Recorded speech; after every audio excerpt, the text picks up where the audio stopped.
Takže ja sa volám Pranžal Milovník a tento rok budem štartovať po 8 krát na 3100 milovom behu, najdlhšom ultrabehu na svete. A pred 8 rokmi, keď som ho bežal poprvýkrát, začalo to tým, že ja som pred nejakým 18 rokmi začal behať a začal som postupne zvyšovať svoju záťaž na maratón, neskôr na 100 km behy. A v roku 2000 som poprvýkrát bežal mnohodňový závod. No a práve v roku 2005 som poprvýkrát bežal aj tento 3100 milový závod. Volám sa Ananda Lahari z Uščín. Chystám sa na najdlhšie bežecké preteky na svete, 3100 míl, to je zhruba 5000 km v New Yorku. Prvýkrát som bežal 3100 milové preteky v roku 2005 a odvtedy som to bežal 7 krát. Ja som vegetariánom 18 rokov a za ten čas som sa o tom veľa naučil, hlavne sám na sebe. A väčšinou panuje taká vo verejnosti taká nejaká zaužívané pravidlo, že mäso je sila, ale jednoducho ja sám na sebe som zistil, že aj s vegetariánskou stravou človek dokáže do seba dostať všetko, čo potrebuje, všetky výživy, všetky živiny a jednoducho aj všetku energiu, ktorú potrebuje človek napríklad aj na takéto niečo, ako sú tieto ultrabehy.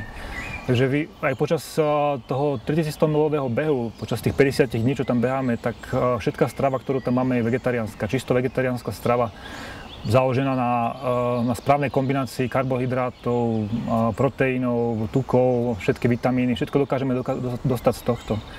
A je to jednoducho aj je tam obrovská výhoda v tom, že táto strava je podstatne ľahšie straviteľná, takže človek nemíňa toľko energie len čisto na to, aby strávil tie živiny, ktoré normálne musí získavať z tej mäsitej stravy.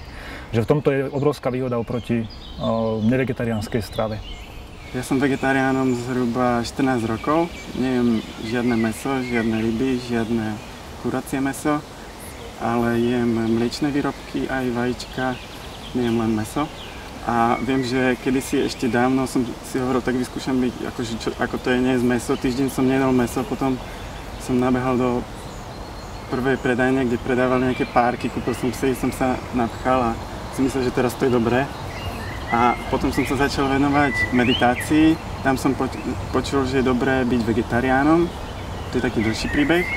A tak som to vyskúšal znova. Vtedy to bolo úplne jednoduché, prirodzené. A po určitom čase, po pár mesiacoch som normálne cítil, že ako by mi spadol proste kameň zo srdca. A som bol úplne šťastný, že som vegetarián a bolo to pre mňa veľmi prirodzené, veľmi jednoduché a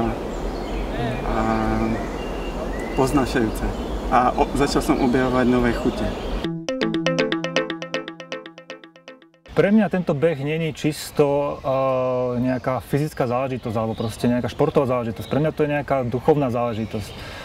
Ja sa venujem takisto aj meditácii asi 18 rokov a jednu vec môžem určite povedať, že bez toho, aby som sa venoval meditácii a duchovnému životu, nebol by som vôbec schopný zabehnúť takéto niečo alebo zvládnuť takéto zaťaženie. Pretože tá sila, ktorú človek potrebuje na zvládnutie takéhoto závodu, nie je len čisto fyzická, ale človek sa naučí za tie roky, že tam potrebujete niečo viacej. Tam musí byť nejaká vnútorná sila, ktorá vás musí niesť alebo ťahať dopredu, aby ste dokázali deň za dňom v takom veľkom nasadení a vydávať také množstvo energie. Takže určite tie duchovné základy, ktoré som získal, samozrejme mi pomohli v tom, aby som dokázal toto zvládnuť. A pre mňa ten samotný závod je určitým takým duchovným cvičením, povedzme. Že naozaj, že počas toho závodu človek sa naučí obrovské množstvo vecí o sebe, o živote a o svete okolo seba. Pri takýchto povedzme, že hraničných skúsenostiach, pretože tento závod je určite taká hraničná skúsenosť, kde sa vlastne človek dostane na hranicu svojich možností. Jeho vnímanie sa ako keby zjemňuje. Začína vnímať svet okolo seba z úplne iného pohľadu, alebo začína seba samého vnímať trošku ináč. A takisto tie energie okolo seba. A začína si uvedomovať veľa vecí, ktoré predtým vôbec nedokázal postrehnúť na sebe aj ľuďoch okolo seba a samozrejme v atmosfére Zeme. Jednoducho sú určité veci, ktoré sa začne uvedomovať, ktoré mu povedzme pomáhajú, aj počas toho behu, aj počas života a začína ich potom prípadne aplikovať do svojho života bežného. Je to niečo, čo človeka neuveriteľne obohatí. Je to ako keby ste objavili novú dimenziu svojho seba samého, samého seba poznáte. Počas takéhoto behu človek jednoducho naozaj poznáva seba samého, ako v skutočnosti je. Takže vtedy sa ako keby človek odbremení od všelijakých, návykov, ktoré získal, od všelijakých, pretvárok. Pretože keď človek sa dotýka naozaj hraníc svojich schopností, tak v tom momente ako keby sa stáva taký otvorenejší. Zhadzuje do seba také tie obranné mechanizmy, ktoré sme si každý vybudovali počas rokov svojho života. Vlastne postupom, odkedy sa vyštartuje, tak všetci sa tam akoby čistíme. Že na začiatku, ako keby sme si všetci priniesli tam so sebou celý svet, ktorý stále so sebou nosíme a postupne ako všetko sa zjednodušuje. A sa mi zdá, že všetci dokážeme byť efektívnejší v tých svojich úkonoch. Vlastne tam sa beží 18 hodín denne zhruba a každá minúta sa ráta. Ten závod trvá 52 dní, behá sa od 6 hodiny ráno do polnoci, potom je tam samozrejme prestávka, keď každý ide proste spať. Väčšinou to vychádza, že na ten spánok dostáva nám asi 4-5 hodín a počas tých 18 hodín každý si to už riadi ako najlepšie vie, podľa toho, aký je rýchly, ten celý deň si riadi. No ja väčšinou mne to vychádza, že okolo 3 si dávam prestávku, tak zhruba na 15-20 minút a to je všetko. Celé preteky sú na 800 metrovom okruhu, takže nebeží sa 3100 mil niekde, ale beží sa to všetko na zhruba 800 metrovom okruhu, takže je tam dokonalý servis, každých 800 metrov máte možnosť sa napiť, niečo zjesť. Ak potrebujete nejakú vec si zobrať, tak každých 800 metrov to máte. Na druhej strane je to možno trochu výzva, že vlastne bežať 50 dní na 800 metrovom okruhu. Je to betónový chodník, takže ten povrch je najtvrdší asi, aký môže byť. Takže to je tiež výzva pre telo. Ja väčšinou prešlapem tak 10-15 párov za tých 50 dní, za tých 5000 kilometrov. Takže aj ten povrch je, ako Anand Lahari spomenul, je to betónový povrch a americké chodníky sú ešte také drážkované, takže to funguje ako brusný papier, po ktorom keď bežíte, tak jednoducho tá teniska behom 3-4 dní je úplne zodratá, že proste s tým neostane nič, len ten biely spodok. Ten beh je naozaj taký špeciálny, že na neho sa naozaj nedá vyslovene nejako pripraviť. Keď sa pripravujete na maratón alebo na klasický nejaký 100-kilometrový beh, tak beháte 150-200 km týždenne. V časových ani fyzických možností to není možné, aby sme behali viacej, pretože samozrejme každý z nás pracujeme, takže musíme sa aj nejako živiť. A príprava na tento beh v podstate spočíva v toho, že sa snažíme behať samozrejme čo najviac, ale tak tiež viac ako tých 200 km za týždeň ťažko asi nabeháme. Takže je to celoročná príprava, aspoň v mojom prípade, ako dobehnem, tak v podstate za nejaké 2-3 týždne už začínam opäť, začnem trénovať postupne pro kratšie behy a zhruba 3 mesiace pred závodom už potom idem naplno, kde behám 600, 800, 900 km mesačne. Regenerácia po skončení 3100-milového behu trvá všeobecne, tak rozprávajú chalani, ako čo bežali ten závod, tak asi 3 mesiace, že po 3 mesiacoch cítia, že zabehnú, povedzme, keby šli na maratón pred 3100-milovým behom a po 3100-milovom behu, tak zhruba po 3 mesiacoch cítia, že majú späť tú silu. Každý z nás počas toho závodu samozrejme veľmi veľa schudneme, takže väčšinou pred tým závodom sa snažíme trošku nabrať, aby sme mali extra nejakú hmotnosť, aby bolo potom z čoho schudnúť. No, moja klasická taká hmotnosť pred tým závodom býva možno 96 kg, moja bežná hmotnosť je 92-94 a väčšinou končievam tak na 84 až 86 kg, takže zhruba 10-12 kg schudnem počas toho závodu. No, čo sa týka stravy, tak samozrejme jete čo najviac, v podstate stále. To je výhoda toho závodu, že môžete jesť čo chcete, koľko chcete. Väčšinou je skôr problém, aby ste to do seba dostali, pretože tam spotreba kalórií je tam možno 10-15 tisíc kalórií denne a jednoducho není vo fyzických schopnostiach tela dostať do seba také množstvo kalórií. Takže je tam zabezpečená strava, teplá strava 3-krát denne normálne, raňajky, obed, večera. Medzi tým ešte sú tam vždy nejaké jedlo, ktoré nám tam podávajú. Najčastejšie je to založené na veľkom množstve karbohydrátov a tukov, cestoviny, rýža, zemiaky a takéto veci. Čo sa týka sladkosti, všetko tam môžete mať, čo potrebujete, každý, komu vyhovuje. Nápoje sú tam samozrejme, čiže energetické nápoje, športovcov, voda, všetko, čo potrebujete. Takže je to ideálna otučňovacia kúra, ktorú keď potrebujete schudnúť, tak môžete sa na ňu dať. Že môžete jesť a aj tak schudnete. Čo sa týka vitamínov, tak ja sa snažím brať aspoň také základné, čo sa týka vitamínov C, multivitamíny, ale potom kalcium, magnézium, vápnik a horčík, ktoré sú také veľmi dôležité pri takýchto závodoch. A soli samozrejme, tie väčšinou sa snažíme dostať aj v strave a tak, takže určite tie doplnky sú potrebné, ale takisto to je úplne individuálne. Niekto to vyžaduje jeho telo viacej, niekomu menej. Každý sa musí naučiť to, čo to jeho telo potrebuje. Beží sa okolo strednej školy a okolo bejsbolového ihriska a detského ihriska.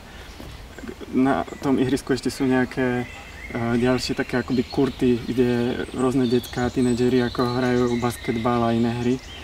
Takže vlastne to miesto je veľmi, veľmi dynamické, takže presne aj tam je ďalšia taká skúsenosť pre tú myseľ, že aj v bežnom živote môže to byť úplne nudné. Ráno sa zobudím, urobím si bežnú hygienu, naraňajkujem sa, idem do práce, prídem domov, pozriem si telku, idem spať. Na ďalší deň to isté. Ráno sa zobudím a dokola. Ale dokázať sa nájsť krásu v tých bežných činnostiach a aby sa myseľ tešila z malých vecí. A mne sa veľmi páči jeden taký aforizmus od Sričin moja, že Sričin môj taký filozof, básnik, spisovateľ, duchovný učiteľ, že nie to, čo sa ti stane, ale ako to príjmeš, má najvyššiu dôležitosť. Takže vlastne skutočne ako dokázať prijať všetko, čo práve robíme a mať z toho radosť. Tak pre mňa, ako na tomto behu, na tom 3100 milovom behu, toto je výzva. Vlastne mať radosť, keď proste sedím niekde na pláži s vyloženými nohami, nič nerobím, tak to mi príde také ako jednoduché. Ale mať radosť, keď ste úplne unavení, možno práve a niečo vás bolí a bežíte a pálí na vás slnko, sú tam obrovské horúčavy. A ak vtedy dokážete mať radosť a taký vnútorný pokoj, to sú úžasné zážitky a môže to vyzerať ako nuda, keď niekto príde ráno o 7 na ten okruh sa pozrieť a vidí tam proste zo pár bežcov beží. Príde o 12 zase zo pár bežcov beží. Príde o 4 po obede zo pár bežcov beží pomaličky. Žiadne vzrušovako, žiadne predbiehanie nejaké, že 2 míle 2 kilometre majú pred sebou a snaží sa dobehnúť jeden druhého. Každý beží svoj závod. Naučite sa tam vnímať alebo oceniť malé detaily, ktoré normálne jednoducho prehľadáme v živote. A jednoducho potom v závode si uvedomíte obrovské množstvo vecí, ktoré ste dovtedy v živote prehľadali, ktoré si proste neuvedomili alebo nedokázali ste ich oceniť. Ja neviem, napríklad to, že máte možnosť sa najesť v sede, pretože väčšinou, keď tam jeme, tak každý kráčame a jeme. Že to je taká malá drobnosť, ktorú potom po tom závode neskutočne si oceníte. Viem, že keď som to prvýkrát dokončil, niekto by sa ma spýtal, že prečo to robíš, ja by som vôbec nevedel. Ja len som vedel, že som bol na správnom mieste, robil som správnu vec a z toho som mal radosť. Aj keď som bol proste úplne unavený ako nikdy predtým v živote a proste prvýkrát mi to trvalo 58 dní, tam nám povolili bežať dlhšie. Takže to bolo akoby trápenie od začiatku po koniec. Ja som nevedel prečo, ale čím ďalej, tak tým viac si to vážim. A je tam veľa takých skúseností, napríklad, že nikdy sa nevzdať. Proste ak cítime, že niečo chceme urobiť a prichádzajú nám do toho nejaké prekážky, nevzdať sa, proste ísť za tým, mať trpezlivosť. A tam bolo veľa momentov, keď si človek myslí, že už nemôže. Proste ďalej, že už nemôže, môže. A skutočne, ako úžasný potenciál, všetci tí bežci, čo tam sú, tak určite v sebe objavujú. Tie kapacity máme oveľa vyššie, ako si bežne človek myslí. A zároveň ako máme skúsenosti, že tento beh je obrovskou inšpiráciou pre ostatných, že nám chodia maily, tam nejaké z celého sveta a hovorí, viete čo, ako ja prídem do práce, zapnem si počítač, viem, že vy tam bežíte. Idem domov z práce večer a ja viem, že vy tam bežíte. A potom ja prídem domov a si myslím, že som unavený a hovorím, tak ja nemôžem byť unavený, keď oni tam 18 hodín a v sebe objavujú ako nové nejaké tiež veci. Alebo niekto hovorí, že ja sedím večer pri telke proste v kresle a hovorím si, bože, a ty tam stále bežia ako. Tu nejaký jeden miestny, ako hovoril z New Yorku. A tu sa beží v New Yorku, tie pretiky. A hovoril, tak som zobral basketbalovú loptu a šiel som hrať basket. A hovorím, tak musím aj niečo robiť pre seba. Takže ako oni sú tam také... niekedy je veľká otázka, že prečo, ale všetky snahy, všetko úsilie má nejaký význam nielen pre nás ostatných, ale možno aj pre niekoho iného. Možno, že to je len jedna osoba na celom svete, ale každé úsilie sa počíta. A ten beh je úžasnou príležitosťou učiť sa mať radosť z toho, že niečo robím a nie čakať na to, že až niečo urobím, že potom budem mať obrovskú radosť. A to je úžasná príležitosť, pretože ja si nemôžem povedať po 30 dňoch behu už len 20 dní, pretože každý ten deň je strašne dlhý a ešte aj 3 dní pred koncom je obrovská, ako je to strašne ďaleko ten záver. Takže mne to príde ako učiť sa, alebo vnímať, alebo vyniesť na povrch tú radosť, aj keď je to hrozne ťažké, vlastne za tých ťažkých okolností a vnímať a vážiť si život a to, že niečo robím a skúsiť vnímať, že bežím ako ten beh. A vlastne keď to dokončím, tak áno, je to taký moment, ktorý je pekný, ale je krátko trvajúci. A mne sa vlastne stalo párkrát, dvakrát, trikrát, že som vlastne nedokončil 3100 mil, že vlastne v tom limite sa mi to nepodarilo dokončiť a napriek tomu som mal tiež radosť a mier, taký vnútorný pokoj. A to je úžasný zážitok, keď možno niektorí ľudia ako očakávajú, že majú také otázniky, že prečo sú takí pomalí a takto. A ja proste viem, že všetko je v poriadku a ja som urobil, čo som mohol, alebo čo som si myslel, že mohol. Tie kapacity možno sú tam, ale nevzdávať sa. Tam jednoducho každý bežíme svoj vlastný závod, svoj vlastný pretek. Hej, pretože je to taký dlhý závod, že tam sa nemôžete proste na začiatku zamerať na to, ja idem poraziť všetkých ostatných a budete neustále kontrolovať, kto ako beží, kto je pred vami, kto je za vami. Takže toto jednoducho vás bude neuveriteľne rozptýľovať. A ako som vravel, naša myseľ nám dokáže urobiť neuveriteľné množstvo problémov. A vy práve musíte sa naučiť svoju myseľ koncentrovať na jednu vec a to je práve na ten samotný beh a nie na to, čo sa deje okolo vás, ako bežia ľudia okolo vás, ako, ja neviem, či sú pred vami, za vami, pretože to vás bude neuveriteľne rozptýľovať. Takže je to naozaj o prekonávaní samého seba, nie je to o tom, aby ste porážali ľudí okolo seba. Naozaj tam skôr je taká atmosféra medzi tými bežcami také jednoty, že sa jeden snaží pomáhať druhému, tam proste naozaj nezáleží na tom, že či je niekto 100 mil pred vami, 5 mil pred vami alebo 100 mil za vami. Je to o tom, že bežíme ten závod ako taký. Mne keď sa nedarí, ale vidím, že niekto ako proste ide, tak to je radosť pozerať, ako mu to ide a to je úžasné. A keď má niekto nejaké problémy a ten druhý, nejaký iný bežec si takými problémami prešiel, tak proste príde a poradí mu, že skús to a práve ako navzájom si pomáhajú tí bežci. A tým, že sa to beží na jednom okruhu, aj to je úžasné, na 800 metrovom, tak vlastne máte možnosť vidieť, ten najhorší môže vidieť, alebo bežať spolu s tým najlepším. Takže vlastne vy vidíte celé dianie toho preteku, aj keď bežím ako posledný, tak toho prvého proste stretávam ako celý deň. A veľakrát sa stretávam s ľuďmi, teraz bežcami, ktorí jednoducho povedia, že to sledovali a je to pre nich obrovská inšpirácia. Takže je to naozaj o tom, že ja z toho samozrejme niečo získam, ale dúfam a verím tomu, že dokážu z toho získať aspoň inšpiráciu ľudia do svojho bežného života. Takže je to určite inšpiráciou, môže to byť inšpiráciou pre každého.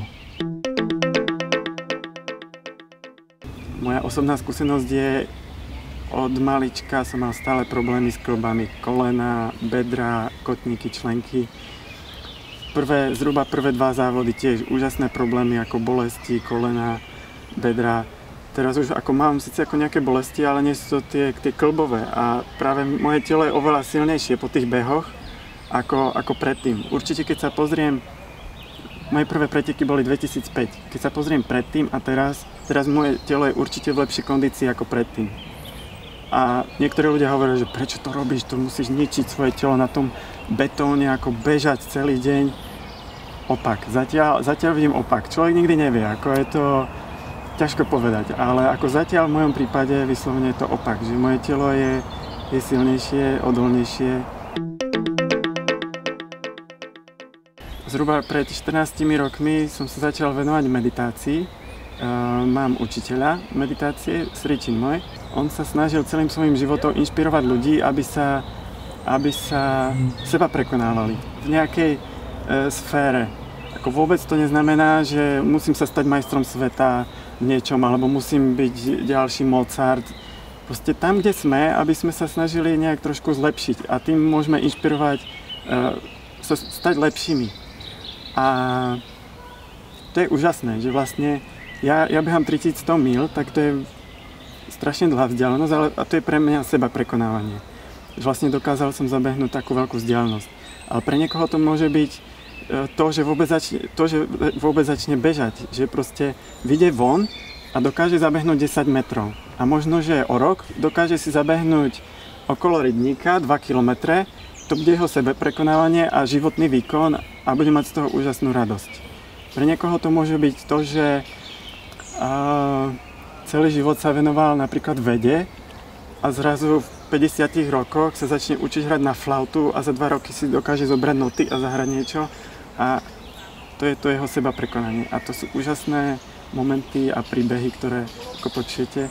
A pre mňa osobne ako meditácia veľmi mi pomáha, vlastne učí ma prinášať do popredia moje schopnosti alebo moje kvality. A je to taký dlhodobý proces a je to veľmi, veľmi farebné, veľmi rôznorodé a úžasná skúsenosť je to životná. Čo sa týka behu, samozrejme tento beh nie je pre každého. To je pre ľudí, ktorí naozaj cítia, že by takéto niečo chceli vyskúšať. Ale beh je jedna z najlepších foriem, najjednoduchšia forma pohybu, najjednoduchší šport. Keď nepotrebujete nič špeciálne, stačí sa obuť a vybehnúť do lesa, ktorý môžete mať hneď za domom alebo niekde na cestu. Je to niečo, čo môže neuveriteľne obohatiť váš život na tej fyzickej úrovni, že jednoducho vaše telo bude silnejšie, bude zdravšie, ale samozrejme vám to dá aj obrovské množstvo tých vnútorných skúseností. Stanete sa silnejší aj vnútorne, pretože je to naozaj, život je o tom, že neustále posúvame svoje vlastné schopnosti a keď sa začnete venovať behu, povedzme pravidelne, čo začnete behať, máte možnosť posúvať svoje vlastné vnútorné, ale aj vonkajšie hranice. Väčšinou si ľudia predstavujú, že to je ako obrovská extáza, že človek dobehol závod a zvládol niečo úžasné. Pre mňa to je len tých 3100 mil, to je len čiara na zemi, ktorú proste pretnem. Ale väčšinou si človek až po nejakom čase uvedomí, že čo dokázal, pretože ten samotných tých 3100 mil je len určité číslo. Ale to, čo človek získa, je niečo hlbšie, ako je samotné dobehnutie toho závodu. A po určitom čase si človek začne uvedomovať, že dokázal niečo veľmi špeciálne, niečo proste, čo není bežné, alebo neviem čo. Keď si poviete, ja neviem, na svete je 7 miliard ľudí a tento závod zatiaľ absolvoval len 30 ľudí na svete, tak si poviete, ja som jeden z 30 ľudí na svete, ktorý dokázal takéto niečo zvládnuť. Tak je to niečo špeciálne. Ale to si väčšinou neuvedomíte v tom momente. Uvedomíte si to až po jednom, po dvoch dňoch, pretože vtedy vám začne dochádzať. Keď dobehnete, čo vás prvé napadne, že mám to za sebou. A konečne sa vyspím. Hej? Takže to je asi to, čo vás prvé napadne. Pre mňa ten samotný cieľ toho závodu není tým najväčším zážitkom, ale práve ten samotný beh. To, čo sa deje medzi tým štartom a tým cieľom, je tou najväčšou skúsenosťou. Takže nie je to ten samotný prebeh tej cieľovej čiary, ale priamo celý ten závod je oveľa väčšou skúsenosťou ako ten samotný cieľ. Z toho mám oveľa väčšiu radosť. Z toho, čo zažijem počas toho závodu, ako počas toho, keď dobehnem už do toho samotného cieľa.